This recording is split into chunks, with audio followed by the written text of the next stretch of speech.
Sedangkan Habib Rizik cuman ngomong saya baik-baik saja. Tuntutannya sama 6 tahun. Menghilangkan nyawa yang sudah jelas itu laskar boleh dikatakan sudah insya Allah syahid, mati gitu. Cuman dituntut 6 tahun. Munarman wajib bebas. Nggak bisa dijerat sedetik pun penjara. Nggak bisa. Dengan apapun resikonya, walaupun hancur kita akan menjaga ketuhanan Yang Maha Esa.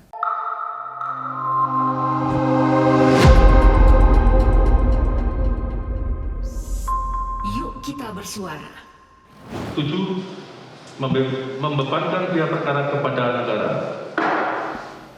Oke, Bang Novel, Assalamualaikum warahmatullahi wabarakatuh. Udah denger kan? Udah denger. Ini masih fresh from the oven banget. Komentar. Jadi begini, innalillahi wa inna ilaihi rajiun. Ini suatu berita duka cita buat kita semua bahwa keadilan telah mati. Keadilan telah mati, penegakan hukum telah tumpul. Sangat memprihatinkan negara yang berketuhanan Yang Maha Esa, juga kemanusiaan adil dan beradab. Kita melihat, boleh dikatakan diduga ini dagelan-dagelan para badut-badut yang melakukan persidangan. Nah, dari awal kita menduga ini adalah suatu dagelan, maka seluruh apa yang ada keluarga daripada korban itu tidak pernah mau menghadiri. Dagelannya bagian mana dulu nih? Dari awal sampai akhir, karena berita mulai dari pemberitaan itu di media massa yang ketika kita kehilangan berita tahu-tahu nongol itu kita melihat ini kita sudah menduga ini dagelan yang luar biasa yang sudah dipermainkan. Karena boleh dikatakan ini mereka bersumpah palsu, bersaksi palsu, karena justru saksi-saksi yang berkompeten mereka nggak hadirkan. Dan saya sudah bawa saksi. Langsung ke Komisi 3 DPR. Bersama dengan para alim ulama habaib untuk kita menyampaikan suara kita. Ini sudah kita perjuangkan. Begitu juga hasil dari ini nanti kita akan laporkan kepada Komisi Yudisial yang bagaimana memantau kinerja hakim. Kita juga melihat kok bisa-bisanya begitu ya.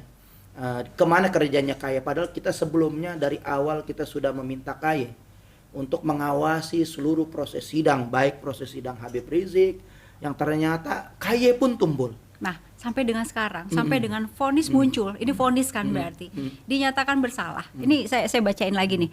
Dinyatakan bersalah melakukan pembunuhan dan penganiayaan yang menyebabkan kematian dalam kasus kilometer 50. Ya. Di situ dinyatakan bersalah melakukan pembunuhan, tapi dibebaskan. Iya, ini kan lucu. Dinyatakan bersalah ini kan dibebaskan. Mungkin ada alasan-alasan khusus yang kita melihat memantau dari awal sampai akhir. Mungkin ada tuduhan yang mereka lontarkan, bahkan bukan tuduhan. Kita ini merasakan dugaan mereka memfitnah ini yang luar biasa. Keluarga korban ini kesian, mereka sudah kehilangan nyawa dan juga mereka korban daripada dugaan-dugaan fitnah yang dilakukan oleh oknum-oknum ini. Karena mereka sudah meninggal di fitnah, melakukan perlawanan. Iya, di sini disebutkan lagi melakukan tindak pidana dakwaan primer dalam rangka pembelaan terpaksa melampaui batas. Sangat nggak bisa diterima oleh logika. Fakta hukum itu kalau kita melihat jauh daripada fakta hukum. Lanjutannya nih Bang, lanjutannya nih Bang. Pembelaan terpaksa melampaui batas menyatakan tidak dapat dijatuhi pidana karena alasan pembelaan dan pemaaf. Betul. Jadi kita melihat itu apa yang disampaikan itu alasan mereka. Makanya juga kita dugaan sidang dagelan seperti itu gitu. Karena kita melihat mohon maaf, saya tahu banget. Saya lama banget walaupun sekarang FPI Front Pembela Islam itu sudah dibubarkan. Namun kita paham mau yang dulu ataupun yang sekarang ini baru melaksanakan munas. Kemarin kita baru melaksanakan munas untuk Front Persaudaraan Islam. Itu sudah melaksanakan tugas. Kebenaran saya ada di posisi sekretaris mahkamah. Mahkamah Front Persaudaraan Islam. Jadi kita melihat dari awal gerakan kita pertama itu mereka taat. Mereka taat kepada Habib Rizik karena memang kalau sudah dinyatakan dinobatkan oleh kita semua, bukan Habib Rizik, mau imam. Jadi kalau imam itu harus mereka ini sudah membaiat Habib Rizik menjadi imam, bukan Habib Rizik sama sekali nggak pernah punya keman. Kalau mereka sudah membaiat, mereka akan janji setia. Jangankan dengan imam, dengan prosedur yang apa yang ada disampaikan daripada kartu anggota FPI itu sangat melarang. Urusannya dengan Sangat vonis ini apa melarang nih Bang? senjata tajam, senjata Oke. api, apalagi mengenai dengan bom. Itu nggak boleh sama sekali kita. Bahkan mohon maaf, Laskar ini kekurangan, boleh dikatakan Laskar ini ketika mengawal tidak memenuhi prosedur standar karena nggak bawa alat pengaman sama sekali. Harusnya bawa. Harusnya bawa tongkat, stick. Nah, itu harus dibawa. Makanya saya bingung, itu mengawal Habib Rizik saja itu kenapa Laskar bisa nggak punya bawa alat pelindung diri gitu. Oke. Itu saja nggak dibawa, apalagi mohon maaf senjata api, apalagi jangan senjata api, senjata tajam aja udah nggak boleh. Oke. Kalau ada kasus-kasus yang menyinggung daripada FPI bahwa senjata umpama lagi aksi demo dan sebagainya, itu saya selaku pimpinan itu akan menyerukan proses orang yang membawa senjata. Oke. Karena mereka boleh dikatakan ada penyusup. FPI nggak pernah bakalan bawa senjata. Kalau ada senjata berarti diduga ini bukan FPI. Dan kita orang itu minta ditangkap, minta diproses. Dan itu ketika ada 7 ketika 18-12 aksi demo, katanya ada yang bawa senjata. Saya bilang pegang, awasin, ternyata satu pun FPI nggak ada. Sampai saat ini kita nggak tahu orang itu ngilang kemana. Nah, balik lagi ke sini nih Bang. Maka ini kan kita akan proses terus. Kita akan lempar Proses ini, dalam bentuk apa nih? kita adukan ke Komnas HAM Internasional untuk juga melakukan pelaporan kepada mahkamah pengadilan pidana internasional. Ini yang akan kita perjuangkan. Yakin bisa goal di internasional. Makanya kita kan akan namanya ikhtiar ini wajib. Masalah hasil kita serahkan Sebelum kepada ke internasional Allah. kenapa nggak di dalam negeri dulu gitu? Setelah ini vonis terus ada langkah apa gitu? Jadi kita sudah lobby kepada DPR untuk membentuk kalau perlu tim independen. Tim independen pencari fakta. Karena kita masih percaya kepada beberapa wakil rakyat kita. Oke, tim independen. Tim independen, Ya. kemudian Komnas HAM. Yang internasional. Yang Enggak, dalam negeri internasional, juga. Komnas HAM di sini walaupun Oke. kita menelan pil pahit masalah Komnas HAM yang ada di sini karena kita melihat satu paket lah dengan mereka ya, diduga satu paket lah gitu. Artinya giran bersinggungan dengan pemerintah ini sulit HAM untuk ditegakkan. Oke. Begitu juga kita melaporkan kalau nggak salah Kompolnas juga. Oke. Juga nggak ada berita juga nggak ada tanggapan respon yang baik yang nyata buat kita. Begitu juga kita perlu KY. KY nanti dari sini kita akan mungkin akan datangin KY kembali untuk bisa kita melihat kinerja hakim ini bagaimana gitu. Kok bisa terjadi seperti ini? Upaya yang ada kematian hukum- itu udah pasti. Upaya yang lebih tinggi dari hukum yang ini? Ya nanti kita akan musyawarahkan, yang pasti kita akan komunikasikan dulu langkah ke depannya seperti apa untuk menolak daripada hasil ini. Karena kan masih ada beberapa proses. Iya. Ada beberapa proses, ada banding, ada kasasi, kemudian ada PK. Itu kita akan lalui. Tapi kita sih karena sudah nggak percaya, yang kita duga ini dagelan yang luar biasa. Jadi kita nggak, karena dari awal kita nggak pernah terlibat dan nggak mau dilibatkan. Begitu juga orang-orang yang berkompeten yang harusnya terlibat kalau memang ini benar-benar itu pengadilan ditegakkan, harusnya sudah dimasukkan karena saksi kunci, saksi mahkotanya ada gitu. Dan justru saksi ini merampatkan teror yang begitu luar biasa sehingga keamanan pribadinya ini sangat mengganggu keamanan, mengancam jiwanya. Kemudian juga akhirnya tapi kita lindungi dan kita siap, itu nggak pernah dapat respon. Justru kita melihat pelapornya polisi, saksinya polisi, boleh dikatakan oknum-oknum semua yang ada di dalam, sementara dari keluarga korban, kemudian juga dari apa yang di lapangan itu nggak pernah dilibatkan. Oke Bang, tadi kan mau coba ke Komnas HAM dalam negeri, luar negeri, terus udah gitu mau ke KY juga, ke DPR juga. Betul. Gitu ya. Goalnya apa yang diinginkan? Jadi kita melihat ini untuk bisa Komnas HAM Indonesia ini mendorong ke Komnas HAM internasional. Itu yang belum dilakukan. Kita mau peradilan internasional saja. Ya goalnya apa? Kenapa? Akhir dari gong terakhirnya tuh finalnya apa? Jadi finalnya kita melihat pembunuhan ini sudah ada nyata 6, insya Allah mereka syuhada wafat ini, mesti ada yang diproses. Ini kejahatan luar biasa, pelanggaran hak asasi luar biasa karena berkenaan dengan nyawa gitu. Nah ini pendidikan buat kita kepada masyarakat. Ini masyarakat dibodohi dengan mereka mempertontonkan ketidakadilan. Ini sangat berbahaya. Karena kalau begini kita yang ngerti hukum kecewa, begitu juga seakan-akan mereka ini untuk mencontohkan kepada masyarakat umum bahwa tindakan-tindakan pembunuhan di sini nggak ada jerat yang nggak ada hukumnya efek yang jerah gitu, jerat hukum yang berat gitu nggak ada. Akhirnya nanti bisa dikatakan menyuruh secara tidak langsung ini memberikan promosi kepada rakyat bahwa pembunuhan ini kejadian tindakan pidana yang biasa-biasa saja gitu. Bang, ini yang sangat berbahaya gitu. Abang bilang kan ini dagelan, ya. Bakal jadi pro kontra apa enggak? Ini sangat pro kontra. Sangat ini terjadi begitu masyarakat akan membelah. Karena kenapa? Ada kematian tapi nggak ada yang dijerat. Dan di sini lucu. Seorang bisa kematian itu ada dan jelas jenazah ada dan semuanya. Dan saya termasuk orang yang ada di situ memandikan jenazah, ya kan? Menyaksikan satu demi satu, itu kita tahu, kita paham. Tapi ada yang lucu, segitu jelasnya itu pembunuhan terjadi, bukan mati sendiri. Arti kalau mati pasti 6, cuman kan ada bekas-bekas yang di badannya itu kita melihat sendiri ini bukan seperti biasanya kalau ada perlawanan itu kan kelihatan. Ini kan kelihatan semuanya kita melihat apa yang kita termasuk ada Pak Bang Fadlizon sendiri loh menyaksikan ketika itu kan. Itu terlihat tembakan-tembakan itu jadi jarak dekat. Kelihatannya dari apa? Luka jarak dekat itu emang jelas. Jelas, kayak apa sih? Sangat jelas sendiri. Jadi kita melihat ada bekas mesiu. Mesiu itu masih ada di badan daripada para 6 syuhada ini.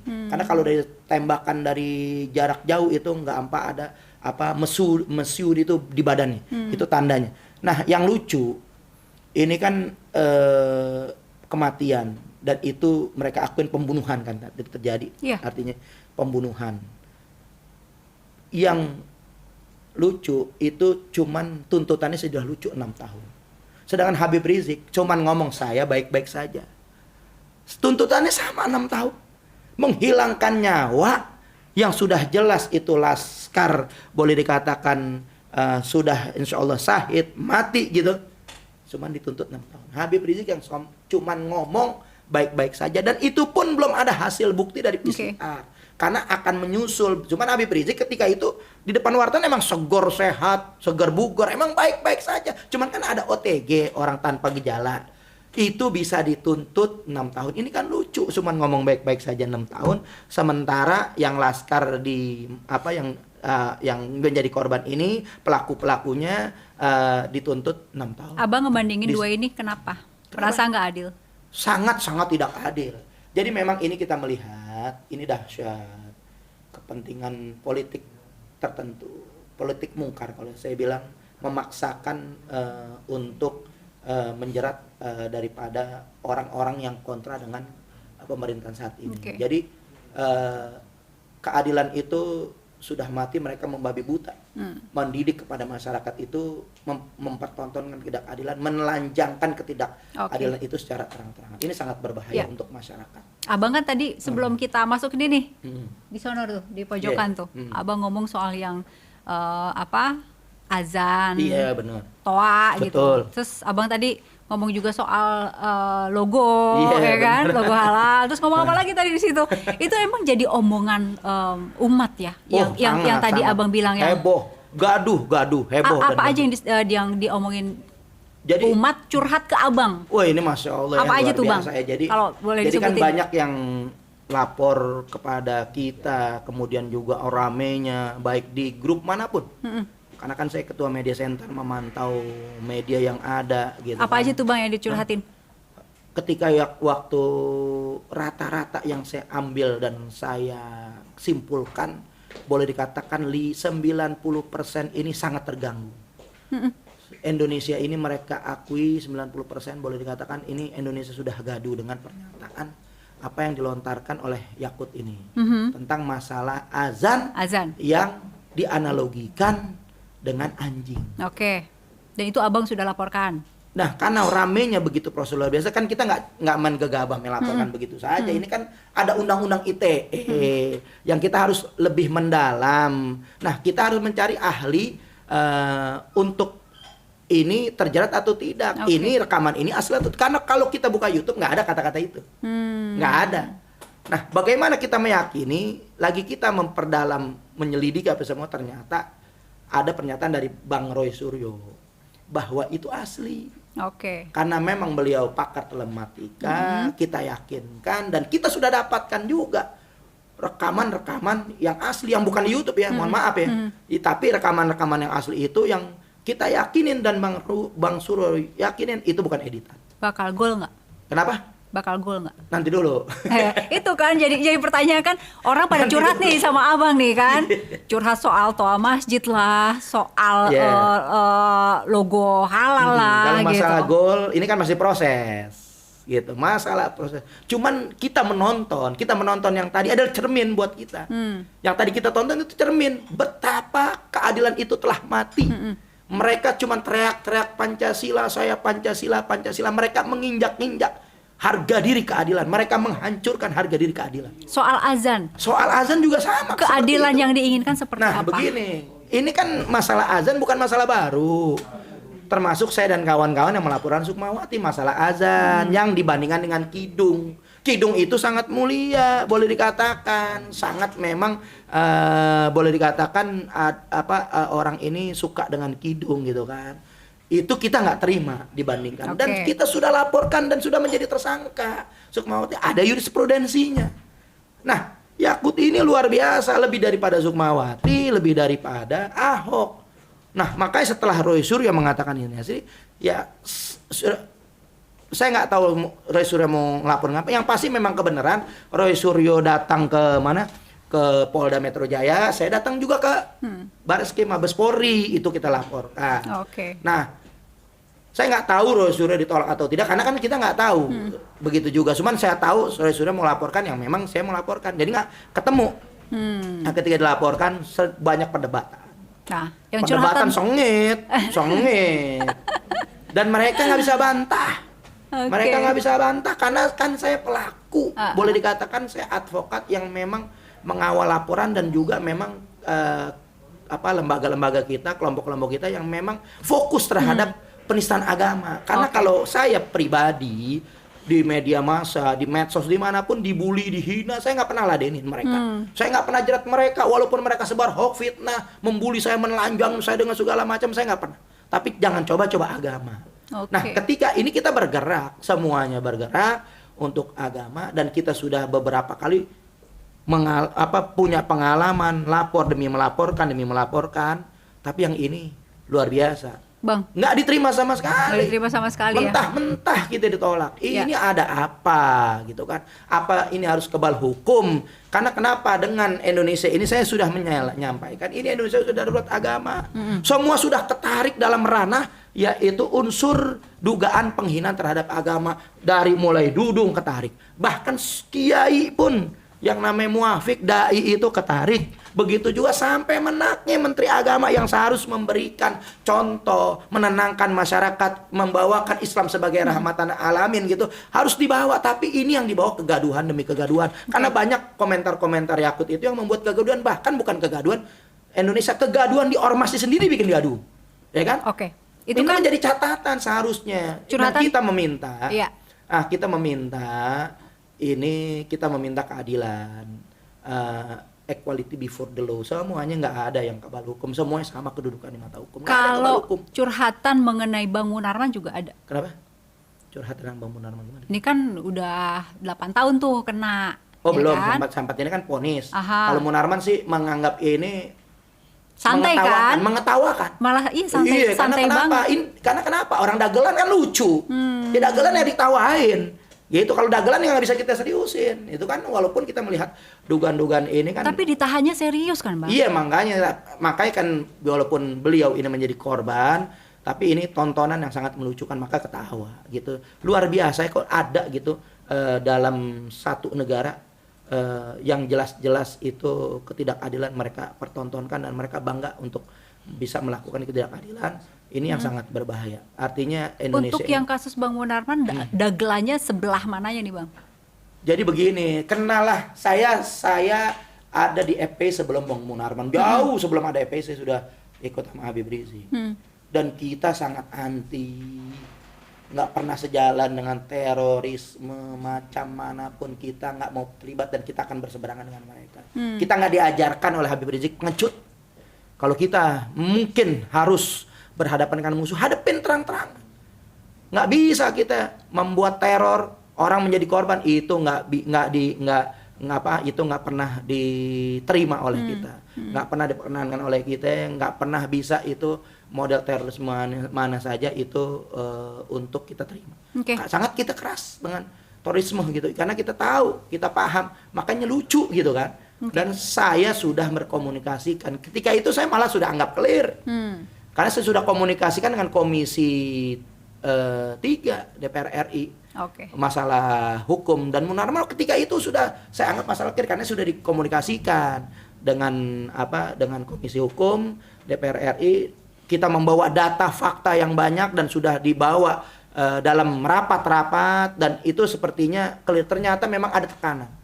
Jadi kalau boleh dikatakan kita menduga ini masalah Densus ada remote dari luar. Tekanan itu dari mana ke mana? Kenapa dari luar? Karena ini kan kepentingan. Ada kepentingan penanganan terorisme secara internasional. Harus ada, namanya kerja harus kita melihat ini sangat-sangat dipaksakan.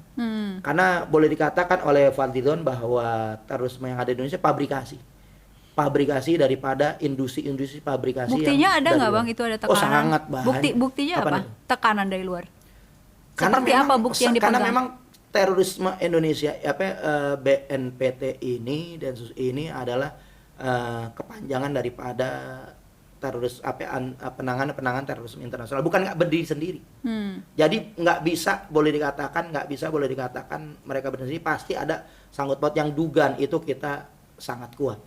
Ini ada video karena ada dana yang sangat besar. Kalau sangat besar, mereka harus ada yang dikerjakan, mereka harus ada prestasi. Prestasi ini yang harus memakan korban. Banyak pabrikasi, boleh dikatakan rekayasa, dugaan rekayasa ini sangat banyak. Dugaan kan Bang? Iya, kalau dugaan bisa, iya bisa kagak. Karena kita, mohon maaf, kalau dugaan aja belum terbukti bisa ditembak mati. Bagaimana? Tapi ada dan bisa ada, bisa enggak gitu. Kalau enggak, tapi kita udah ngeluarin dugaan, rekayasa kayak begitu. Maka seperti itu, kita namanya bahasa hukum harus seperti itu, nggak ada. Kalau pasti itu sudah vonis, jangan kita mendahului hakim dong. Itu ranahnya hakim, ya kan? Ada video nih Bang. Iya, jaksa aja nggak boleh. Nonton dulu ya, bentar ya. Boleh. Mana coba judulnya? Ini ahli digital forensik menemukan 5 dokumen memuat soal khilafah. Bawahnya lihat. Ahli forensik digital yang dihadirkan di sidang Munarman yang disangka dalam kasus terorisme menemukan sejumlah dokumen tentang khilafah dalam berbagai alat dan perlengkapan milik ex pengurus FPI itu. Komentar soal ini Bang. Ketawa sih? Ketawa.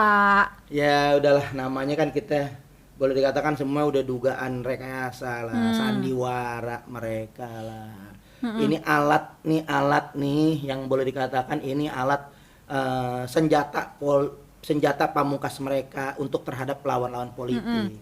Artinya ternyata mereka nggak puas untuk mengkriminalisasi para ulama, habaib, aktivis. Nggak sampai di situ, sampai dijerat pun, sampai bukan kriminalisasi tapi menterorisasikan daripada orang-orang yang berseberangan dengan pemerintah. Maka boleh dikatakan masalah khilafah itu ada. Emang FPI berseberangan sama pemerintah ya? Kenapa? Berseberangan sama pemerintah. Boleh dikatakan kalau kebijakan yang tidak sesuai dengan Pancasila, dengan konstitusi, ya pasti kita berseberangan. Siapapun mau oposisi kayak mau koalisi, kalau tidak sejalan dengan apa yang ada, ya pasti kita akan berseberangan. Kita akan berseberangan bukan dengan pemerintah, kita akan berseberangan dengan kemungkaran, kebatilan, kegoliman. Kita selalu hadir berseberangan dengan kebatilan, kemungkaran, daripada kegoliman, itu pasti kita akan berseberangan. Nggak selalu kita berseberangan dengan pemerintah. Kalau pemerintah jalurnya memang sesuai dengan konstitusi yang ada, karena kita ini taat konstitusi, kita ini taat prosedur. Cuman kita ketika taat konstitusi, selama konstitusi itu tidak berseberangan dengan ayat-ayat suci, ini perlu digarisbawahi. Ya. Ketika ayat-ayat konstitusi ini tidak berseberangan dengan ayat-ayat suci, maka kita tunduk dan patuh sami'na wa ta'ah.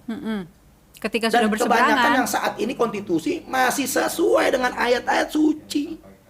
Pancasila itu konstitusi, undang-undang dasar konstitusi, KUHP itu masih ada konstitusi yang tidak berseberangan. Boleh dikatakan sangat banyak yang sejalan dengan semangat untuk melawan ketidakadilan terhadap kemungkaran, dan itu sudah jerat hukum kan untuk para pelaku kemungkaran.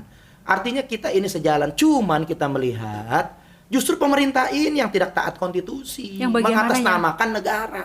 bagian mana yang tidak taat konstitusi? Jadi gini, bagian mana ya, Bang? jadi gini, sebenarnya ini kan dulu kita kontra dan pro dan kontra itu biasa, pasti ada. Cuman nggak segaduh begini, cuman nggak separah seperti ini.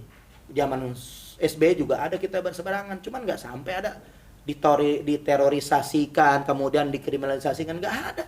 Tapi sampai saat ini pemerintah dari awalnya kita melihat hadirnya ini pelaporan, kebenaran saya melaporkan pertama Ahok.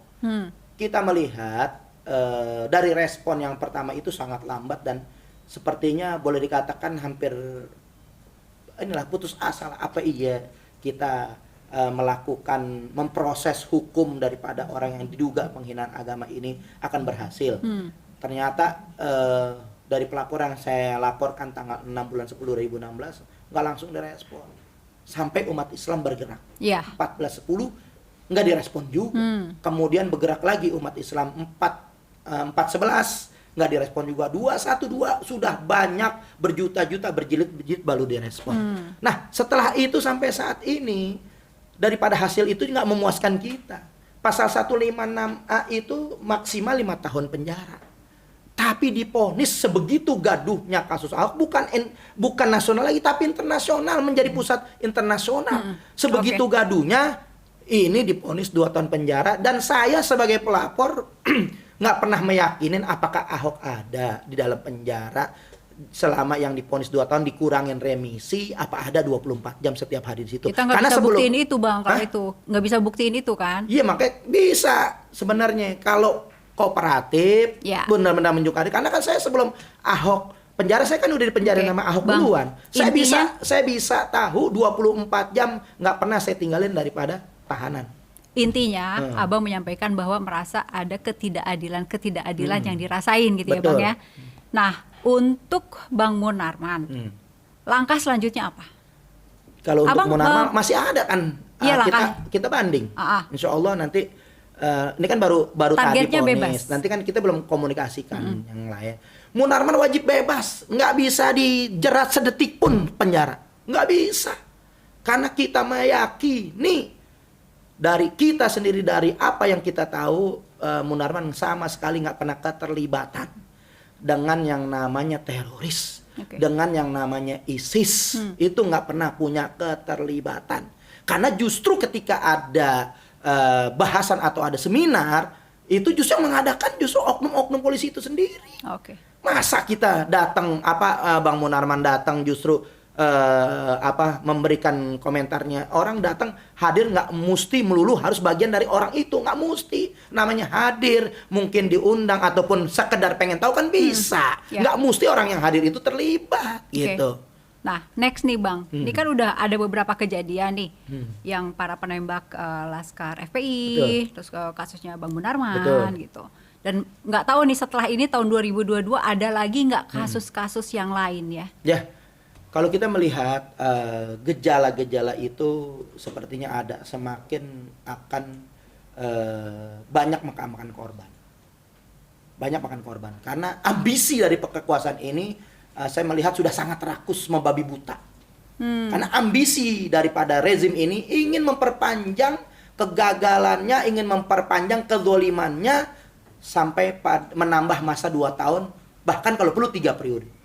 Mereka akan paksakan dan kita nggak terima. Karena kan saya bilang yang namanya gaduh itu, kan saya bilang ini konstitusi. Justru mereka menyerang konstitusi. Dari awal juga mereka menyerang konstitusi.